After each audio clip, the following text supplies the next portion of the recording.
तर शेतकरी मित्रांनो, आपल्या गोष्ट शेतकऱ्याची या युट्यूब चॅनलच्या माध्यमातून आपल्या ग्रामीण भागामध्ये शेतीला जोड व्यवसाय करणाऱ्या व शेतीमध्ये नवनवीन प्रयोग करणाऱ्या शेतकऱ्यांच्या मुलाखती व नियोजन करणाऱ्या ची मुलाखत आपण आपल्या चॅनलवर घेत असतो. तर नक्की आपल्या चॅनलला सबस्क्राईब, व्हिडिओला लाईक करा.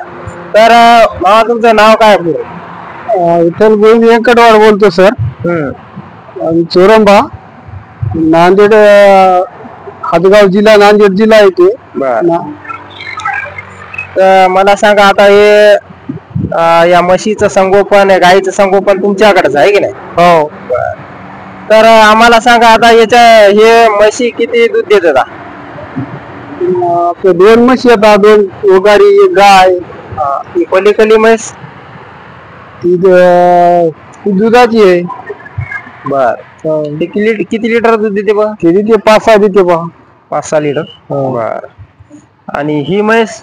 ही देते 5 लिटर. बर. तर हे तुमच्या मालकाने विकत आणलेला होता का घरच्याच होता? विकत आणलेली होता. बर. तर ती कितीला आणली असेल पलीकडली?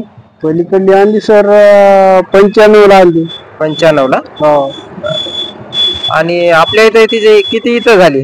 हे पहिलंच आहे. पहिलं. आणि ही कितीला आणली असं अलीकडली? ते 1.35 ला. 1.35 ला.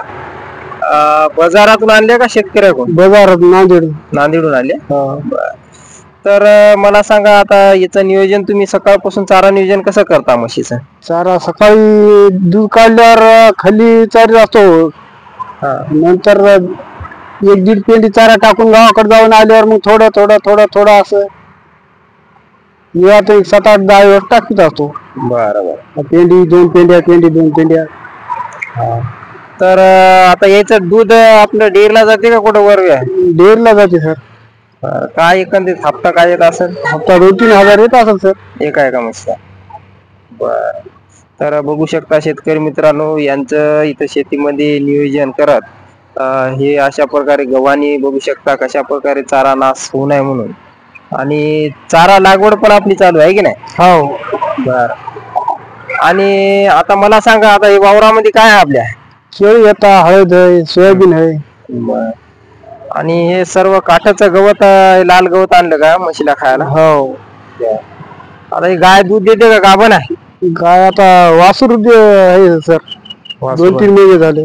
बर. तर बघू शकता शेतकरी मित्रांनो, इथं यांचं नियोजन, कोठा नियोजन पण मी तुम्हाला दाखवत आहे. तिकडं वगार आणि गायचं वासरू आहे आणि हे गवताची हे केलेली सोय. आणि बघू शकता पावसाळ्याचे दिवस आहेत, तर यांनी कशा प्रकारे इथं कापून ठेवलेला आहे चारा. आणि हे चारा आणलेला आहे. तर आता पावसामुळे सकाळचं नियोजन सगळं चारा तुम्ही अगोदर जाऊन ठेवता? हो सर. बर. आता एक कटाई का नाही केली? कटाई कातर ना. बर. तर आता हे दिवसभर यांना टाकत राहायचं? हो. आणि सुक्या चाऱ्यामध्ये कुटार वगैरे आहे काय आपल्याकडे? नाही, कुटार काही नाही. कुटार संपलं का? हो, संपले. आणि आता हे आपल्या काठाला सर्व गवत दिसायलंय. आणि एवढ्याच्या गवतावर होते का चारा व्यवस्थापन? नाही, होत नाही सर. दुसरी कोणी तिकडून आणत असतो. सगळं नियोजन तुमच्या मागे आहे की? हो.